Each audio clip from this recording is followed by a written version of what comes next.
மாண்புமிகு பேரவைத் தலைவர்களே, நிதியமைச்சர் ரொம்ப சீரியஸாக ஆகாதீங்க. இவர் வழக்கத்தில் நீங்கள் பேசுகிற வழக்கில் நீங்கள் பேசுகிறீங்க, அது ஒன்றும் தவறு இல்லை. அவர் புதிய சட்டமன்ற உறுப்பினர். இப்போ நாங்கள் யாராவது சொல்லியிருந்தோம் நீங்கள் யாரும் வருத்தப்படலாம். ஒரு புதியதாக இப்போ தான் அந்த கன்னி பேச்சு பேசுகிறார். ஒரு புதிய சட்டமன்ற உறுப்பினர் வந்திருக்கிறார். அவர் திருநெல்வேலி பகுதியை சார்ந்தவர். அவர் திருநெல்வேலி மொழிக்கும் வட சென்னை மொழிக்கும் தென் சென்னை மொழிக்குமே வித்தியாசம் இருக்குது.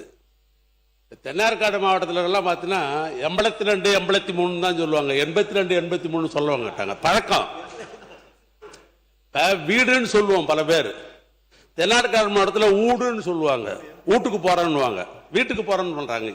இது அந்தந்த மாவட்டத்தில் இருக்கிற பழக்க வழக்கங்கள். அவர் ஆங்கில பள்ளிக்கூடத்தில் படித்தவர்.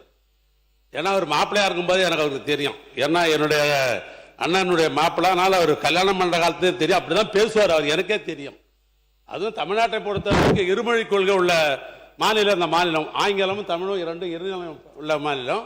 அவர் கன்னி பேச்சில் வந்து ஒரு நகைச்சுவையாக சொல்லுன்ற அடிப்படையில் அவர் சொல்லப்பட்டதே ஒழிய அதான் நீங்கள் சீரியஸ் ஆகணும்னா நீங்கள் எப்பவுமே நீங்கள் பேசுகிற மாதிரி. இன்னொரு முக்கியமான செய்தி சொல்லிடுறோம். இது தொடர்பாக பொது நடைமுறை விதிகள், பேரவை விதிகளில் 86 பேரவையின் அலுவல் தமிழிலோ ஆங்கிலத்திலோ இரு மொழிகளிலுமோ நடைபெறலாம். தமிழ்லையும் பேசிட்டு இங்கிலீஷையும் பேசிட்டு தமிழ்லையும் பேசலாம்.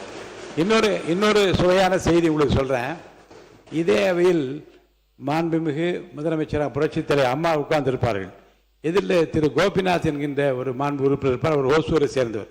அவர் திடீரென்று தமிழ் பேச வர தெலுங்கில் பேச ஆரம்பித்து விடுவார். அம்மா சிரித்து கொண்டே சொல்லுவார்கள், நீங்கள் தெலுங்கிலே பேசுங்கள் என்று.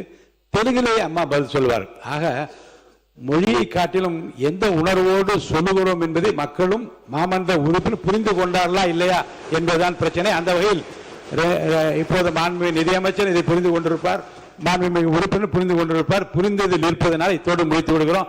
அடுத்த கட்டமாக அடுத்த உறுப்பினரை நான் பேச அழைக்கின்றேன்.